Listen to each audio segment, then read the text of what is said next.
Hello everyone, welcome back to the Microservice Masterclass. In previous episode we learned how to build production ready APIs. We discussed validation, security, versioning, logging, monitoring and many best practices. Now imagine you built 10 excellent services: user service, product service, order service, payment service, inventory service, notification service, and each service has its own REST APIs. Now here is a question: How should your mobile how should your mobile app communicate with these services? Should the s- should the mobile application directly call every service? Should it know the address of every service? Should it perform authentication separately for every service? Should every service implement rate limiting? Should every service implement logging? That would be a nightmare, right? This is exactly why API Gateway exists. Today's today's goal is to understand why every enterprise system, whether it's Amazon, Netflix, Uber, Flipkart, Paytm or Swiggy, places an API gateway in front of its microservices. So by end of this lesson, you will understand not just what an API gateway is, but why it is one of the most important component in modern software architecture. Let's start with the first point. What is an API gateway? Imagine you are entering a large corporate office. Do you walk directly into the CEO cabin? Of course not. First, you meet the security guard. The security guard checks who are you? Do you have the permission? Which department are you visiting? Should you be allowed inside? After checking all of these things, you are directed to the correct office. An API gateway works in exactly same way. It acts as a single entry point for all client requests, whether the request comes from a web application, a mobile application, or any third party application. It's first it goes to the API gateway.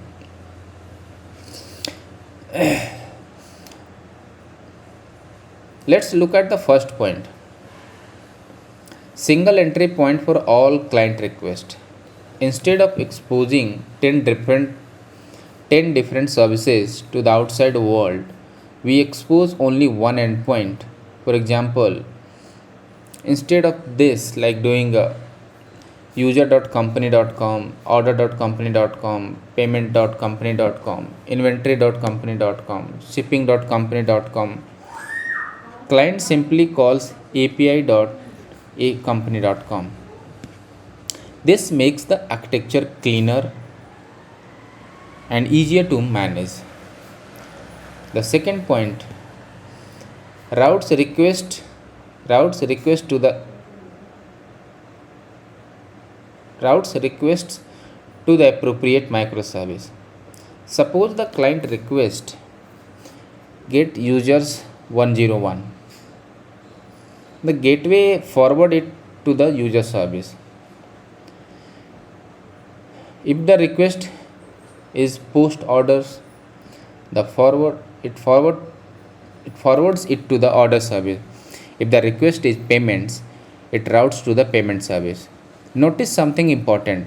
The client doesn't know where the service are running. It only knows the API gateway. The third point, handle cross-cutting concerns. Cross-cutting concerns are features that every service needs. For example, authentication, authorization, logging, rate limiting, monitoring, SSL, caching. Instead of implementing these in every microservice, we centralize them in one place at the API gateway level. Imagine you have 50 microservices. If each service has to implement authentication separately, you will duplicate the same code 50 times. Whether a gateway, it is implemented once. With a gateway, it is implemented only once. And the fourth point is protect and secure APIs. Since all traffic enters through the one gateway, it is a perfect place for verify users, block malicious requests, apply rate limits, terminate HTTPS, and inspect traffic. This is significantly improves the security. Let's see the one real world example. Think Amazon application. When you open the Amazon app, you don't directly communicate with the inventory service or payment service. Every request first goes through the Amazon's gateway. The gateway decides where should this request go. Should the user be allowed? Has the request exceeded rate limits? Only after these checks is request only after these checks is the request forwarded. Now let's compare two architectures shown in the second panel. Without API gateway, imagine your mobile needs four pieces of information: user profile, orders, payments, and inventory. Without a gateway, the mobile app directly communicates with four different services. The architecture looks like this. Client send the request to the user service. Client send the request to the order service. Client send the request to the payment service, and client send the request to the inventory service. This creates several problems. First, the client needs to know address of every service. The second, if one service changes its URL, every client must be updated. Third, each service need authentication. Each service need rate limiting. Each service need logging. Each service need monitoring. This causes a lot of duplication, right? With the API gateway, now look at the right side of the diagram. The client communicate with only one endpoint, the client API gateway. The user service, order service, payment service, and inventory service, it communicated through the API gateway. Much simpler. The client doesn't know where the services are located. The gateway hides all the internal complexity. Right? What what is the benefits? First benefit is the security.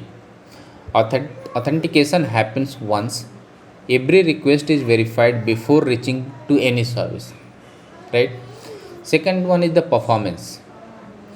The gateway can cache frequently requested responses. Instead of calling the backend every time, it can return cached data. Right? Third one is scalability. As a service increase from 10 to 100 clients still use the same gateway. No client changes are required. Simplicity. The clients the the next benefit is simplicity. The clients don't need to understand internal architecture. They only call one endpoint. The next benefit is maintainability. If the payment service moves to another server, only the gateway configuration changes. The mobile application remains unchanged. And the next benefit is observability. Since all requests pass through one endpoint, collecting the log, metrics, and traces becomes much easier. Right? Now let's move to the next topic, request lifecycle. This is one of the most important diagram in the entire infographic. Let's follow a request step by step. Imagine you open your banking app, you click transfer 500, right? The request begins. What will happen? The first, client request. The mobile application sends an HTTP request. It reaches to the API gateway. Second, authentication. The gateway checks is the JWT token valid, has it expired, was it signed correctly. If authentication fails, the request ends immediately. The backend service is never called. The third one is authorization.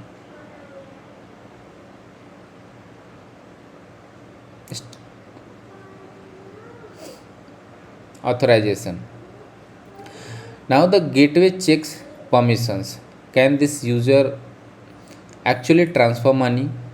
Maybe this user only has read only access. Authentication answers. Who are you? Authorization answers. What are you allowed to do? Right? Next is the rate limiting. Suppose someone writes a script, sends a million requests every minute. Without protection, your server could crash. The gateway count requests. If the limit is exceeds, it immediately returns HTTP 429. Too many requests. The next one is SSL termination. The browser communicates using HTTPS. The gateway decrypts the traffic inside the company's secure network. Services may communicate using the HTTP or MTLS depending on security policy. This reduces processing overhead while maintaining security. Next one is the routing. Now gateway decides which service should receive the request. For example, slash users user service, slash orders order service, slash payments payment service, right? Next is a load balancing. Suppose there are 5 instances of the order service. The gateway distributes traffic among them. Instance 1, 2, 3, 4, 5. So single server becomes overloaded. So no single server becomes overloaded. Next one is request transformation. Sometimes different clients send different request format. The gateway can transform the request. Like order client send the first name in a camel case, and new service expects given name in a camel case. The gateway convert the request automatically, neither side needs modification. Same way the response transformation. The gateway can modify outgoing responses. Maybe the internal service returned 20 fields, but mobile users only need 6. The gateway filters unnecessary information before sending it back. And finally, the response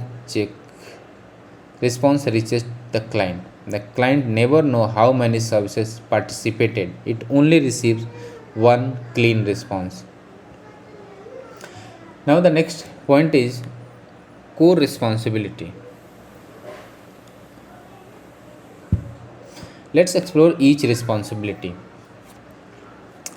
First one is the authentication. In authentication, we verify the identity. The common methods are JWT, OAuth2, API keys. Without authentication, anyone on the internet can call your APIs. That's risky. Authorization determine permissions. Example, customer can place orders, admin can create products, manager can approve the refunds. Different role receive different permissions. The next is the routing. The gateway forward request to the correct services. Load balancing. Traffic is distributed among the multiple service instances. Popular algorithms include like round robin, least connection, weighted routing, health based routing. This improves availability and scalability. Rate limiting. The gateway protects services from abuse. For example, 100 requests per minute per user. After that, new requests are rejected with HTTP 429. SSL termination. HTTPS encryption is handled at the gateway level. Backend services can focus on business logic instead of encryption. The next is caching. Suppose thousands of user request today's exchange rate. Instead of calling the backend every time, the gateway store the response in cache. The next user receives data instantly. The result would be the result is lower latency, lower server load, higher performance. Request transformation. Different client versions different client versions often send different payloads. The gateway convert them into the format expected by backend services. This allow order app to the continue working. The response transformation. Internal APIs often return technical details. The gateway can run rename fields, remove sensitive information, or combine responses. This creates cleaner API for external customers. Logging and monitoring. Finally, every request is logged, metrics are collected, failures are monitored, alerts are generated. Operations teams gain complete visibility into the system health. Now let's look at the fifth panel, API aggregation. One of the biggest advantages of an API gateway is API aggregation. Imagine you are opening an Amazon app's home screen. Today, to display the page, the app needs user profile, recommended products, cart detail, current offers, order status. Without an API gateway, the mobile app would make 5 separate API calls. Each call has network latency, authentication, connection setup, processing time. 5 call means higher response time. Now imagine millions of user performance drops significantly, right? With API aggregation, the app makes one request. Instead the app makes one request. Mobile app API gateway.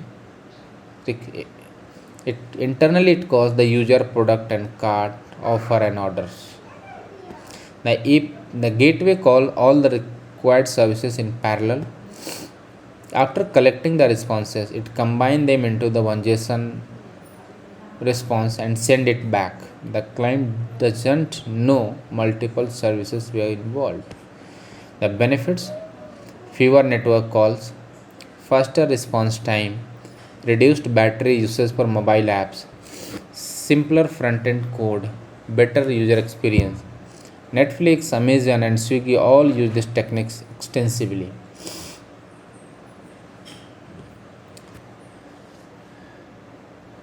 Now let's move to the next point, service discovery. Imagine your order service is running here 10.1.2.15. Tomorrow Kubernetes replaces the pod.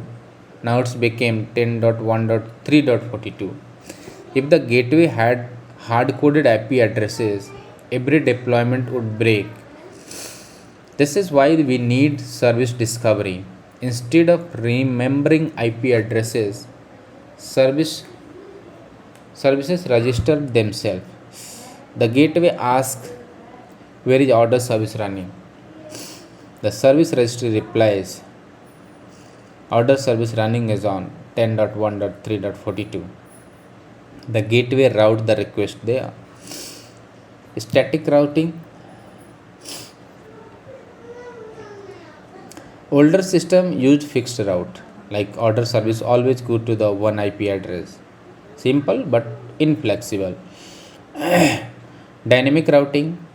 Modern cloud platforms automatically discover service locations. Popular tools include Console, Netflix Eureka, Kubernetes DNS, AWS Cloud Map, Where a service starts, it registered itself. When it stop, when it stops, it unregisters. The gateway always knows latest location. Let's see an one real world example. Suppose your order service is scaled from 2 ports to the 20 ports. You don't update the gateway manually. Kubernetes update the service registry automatically. The gateway immediately starts routing requests to the new pods.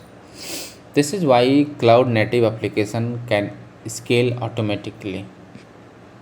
Right? Now let's move to the next point, circuit breaker and retry. This is one of the most important reliability pattern. Imagine user service goes to the order service and order service goes to the payment service. Now payment service crashes. Without protection, order service keeps calling payment service. Thousands of requests pile up. Eventually the entire system slows down. This is called cascading failure. This is called a cascading failure. Circuit breaker. Think of electrical circuit breaker in your house. If too much current flows, the breaker disconnects power to protect the house. API gateway work the same way. Closed state. Everything is healthy. Request pass normally. Open state. Too many failure occurs. The circuit breaker opens. The requests are blocked immediately instead of waiting several seconds. The gateway instantly returns 503 service unavailable. The backend gets time to recover. Half open state. After a short delay, the gateway allows a few test requests. If they succeed, the circuit closes again. If they fail, it opens again. The simple mechanism prevents one failing service from crashing the entire application. Retry with the backup. Sometimes failures are temporary.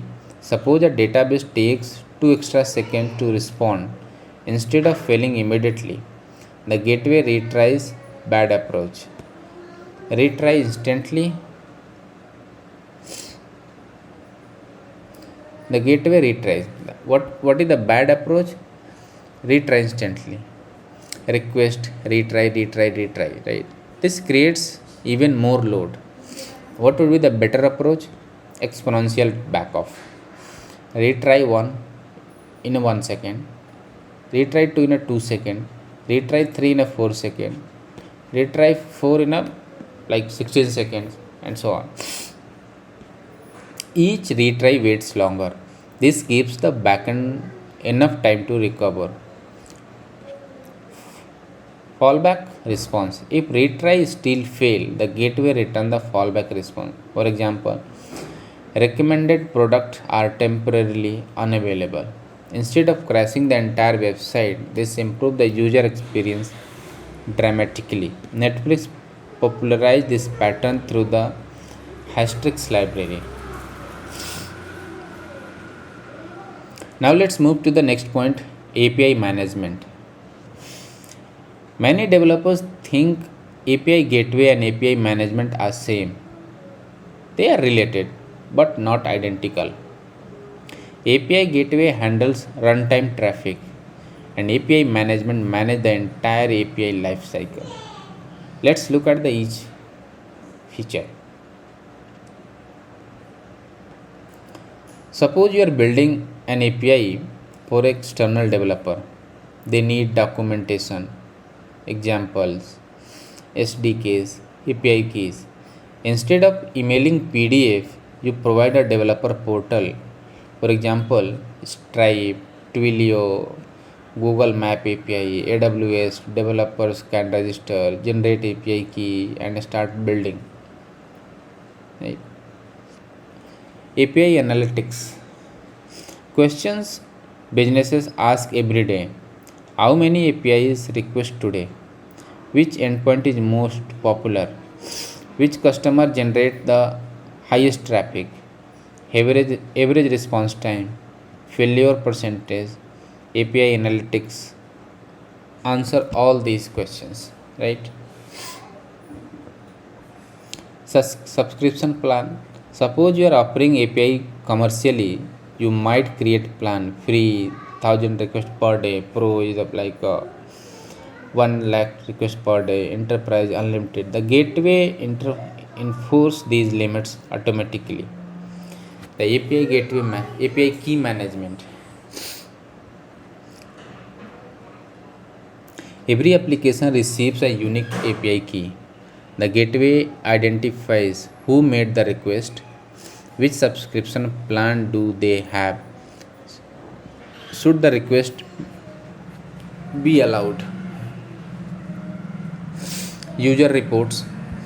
Businesses needs reports showing daily traffic, monthly traffic, peak usage, revenue generated, customer activity. These reports help optimize both technical performance and business decisions. So the API lifecycle is like API management also tracks the full life cycle like design, develop, test, deploy, monitor, deprecate, retry. This ensure API remain maintainable over many years. Now let's move to the next section, logging and monitoring. Once APIs are in production, visibility became essential. The gateway became the perfect observation point because every request passes through it. Every request should record timestamp, user ID, endpoint, response time, status code, IP address. These logs help troubleshoot production issues. Logs are collected centrally using Elasticsearch, Logs, Stash, Kibana. Developers can search millions of log entries in a second. Logs tell you what happened. Metrics tell you how healthy the system is, right?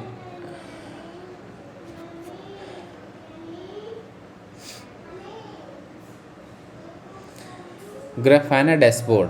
Prometheus collects metrics. Grafana visualize them.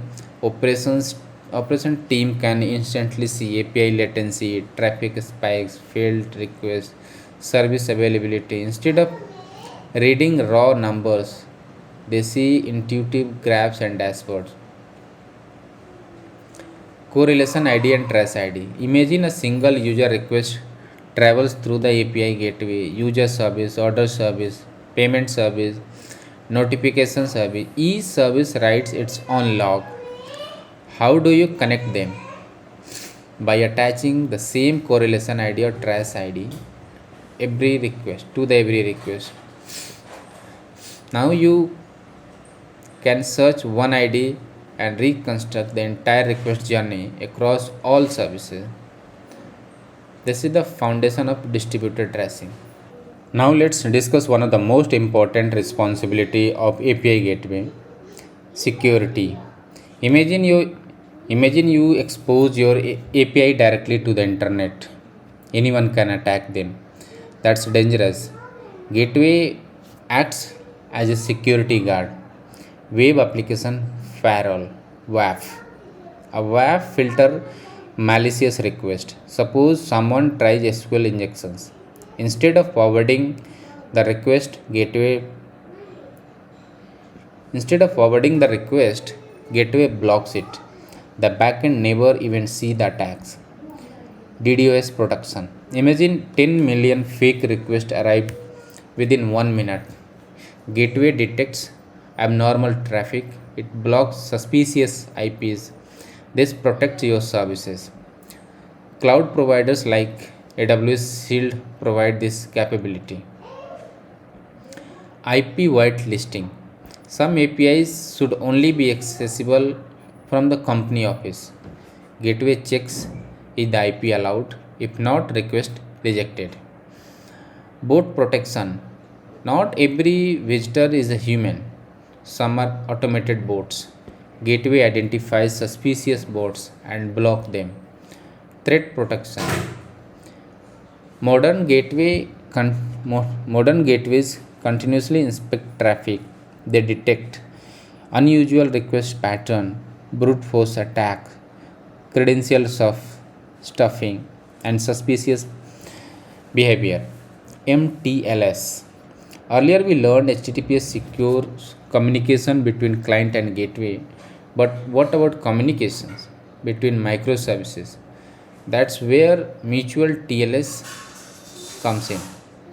Now both client and server verify each other's certificates. This provides much stronger security. Banks and healthcare system frequently use MTLS. Now let's look at the popular API gateway products. One question students often ask is, do companies build their own API gateway? The answer is sometimes, but is most first but in most uh, but but in most cases they use existing enterprise solutions. Let's understand each one. AWS API Gateway. Suppose your entire application runs on AWS. You are using Lambda, ECS, EKS, DynamoDB. AWS provides a managed API gateway. It automatically provides authentication, rate limiting, logging, monitoring, API keys, versioning without installing any servers. It scales automatically. You only pay for request. This is why startup love AWS API gateway. Kong API gateway. Kong is one of the most popular open source API gateways. The large enterprise choose Kong because it's highly customizable. Features include JWT authentication, OAuth 2 plugins, rate limiting, request transformation, logging, and analytics. Suppose tomorrow your company needs a custom authentication plugin. You can build one Kong. That's why many banks and enterprise uses it. Nginx gateway. Many developers already know Nginx as a web server, but it also works as a reserve proxy, load balancer, API gateway. It is extremely fast. If your application receives millions of requests, the Nginx can efficiently distribute the traffic. The next is Traffic. Traffic is a cloud native. It's widely used with the Docker and Kubernetes. The best part is it automatically discovers containers whenever a new container starts. Traffic immediately starts routing traffic to it. No manual configuration required. Spring Cloud Gateway. If your company built Java application using Spring Boot, the Spring Cloud Gateway is an excellent choice since it is built using Spring. Azure API management. For Microsoft Azure users, Azure provides API management. Besides routing, it also includes developer portal, subscription plans, analytics, monetization, policies, making it a complete API management platform. Google Epic. Google Epics is Google's enterprise API management solution. Large organizations use it for the developer portal, API analytics, security, monetization, and all. Istio Gateway. Istio is part of the service mesh ecosystem. Instead of focusing only on the external client, Istio manages communication between internal services. We will study service mesh in a later episode. Envoy Proxy. Envoy is a high performance proxy developed at Lyft. Today it's one of the most widely used proxy in the cloud native system. Both Istio and many API gateway product rely on the Envoy internally. Which one should you choose? A small startup, AWS API gateway, or Java Enterprise, Spring Boot, Spring Cloud Gateway, Cloud Native, Traffic, Enterprise API Platform, Kong, Epic, Azure API management. Now let's move to the next section, Kubernetes and cloud integration. Many companies run hundreds of Kubernetes. How does API gateway communicate with Kubernetes? Let's follow the diagram. Step 1, client send the request. Ingress controllers. Think of ingress controller as a front door of the Kubernetes. It receives external traffic. Popular ingress controller includes Nginx, Traffic, HA proxy, right? Step 2, API gateway. After traffic enters Kubernetes, it reaches to the API gateway. The API gateway performs authentication, authorization, rate limiting, and routing. Then it goes to the services. Services gateway forwards request to the Kubernetes services. Services then forward traffic to the ports. Remember, ports are actual running containers. Services provides stable networking. And what is service mesh? Sometimes service communicate with each other. Instead of every service implementing retries, timeouts, and security, the issue service mesh manage all of it. Think of it as a API gateway for internal communication. Let's see one of the example. Imagine Amazon has 200 microservices. Each day, new versions are deployed. Ports are constantly starting and stopping. Developers don't update API gateway manually. Kubernetes automatically update routing. That's one reason Kubernetes becomes so popular.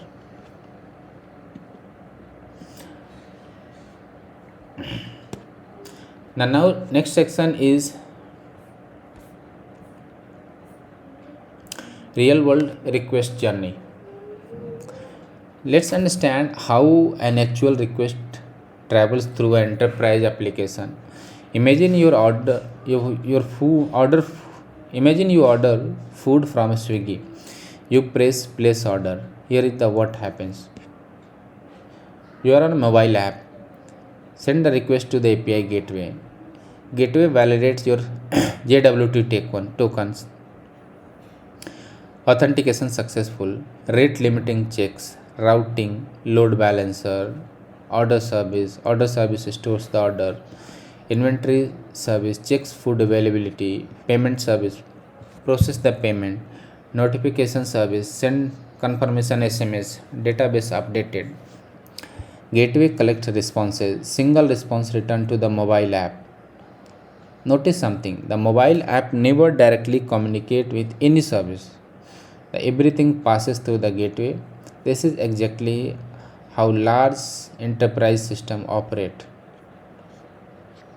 Right? Now let's see some common mistakes. Mistake number 1, calling service directly.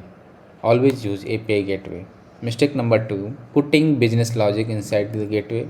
Gateway should only handle infrastructure concerns. Business logic belongs inside the microservices. Mistake number 3, no authentication. Never expose APIs publicly. Mistake number 4, no rate limiting. One malicious client can crash your system.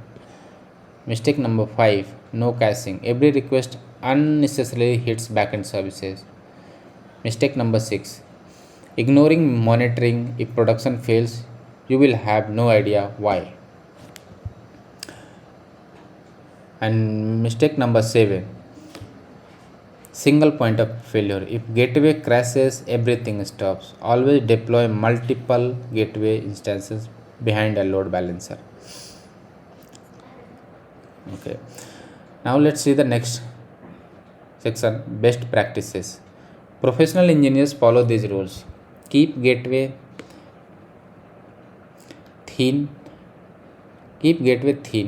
Don't put business logic inside. Validate JWT before routing. Enable HTTPS everywhere. Use caching for frequently requested data. Enable logging. Enable metrics. Use circuit breaker. Configure retries.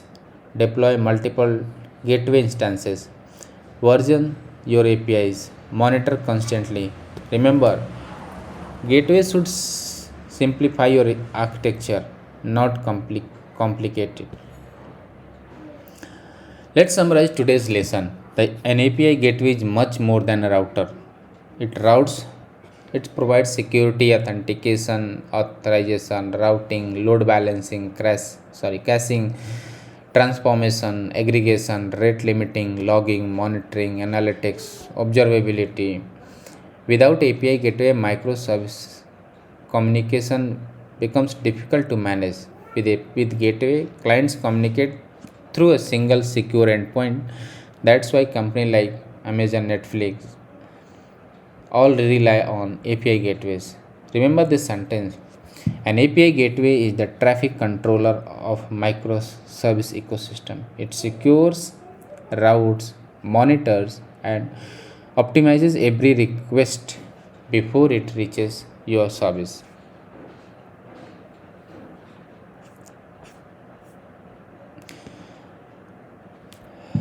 You now understand the complete role of an API gateway, from routing and security to observability, cloud native and cloud native deployment. In the next episode, we will explore service discovery and service registry in depth.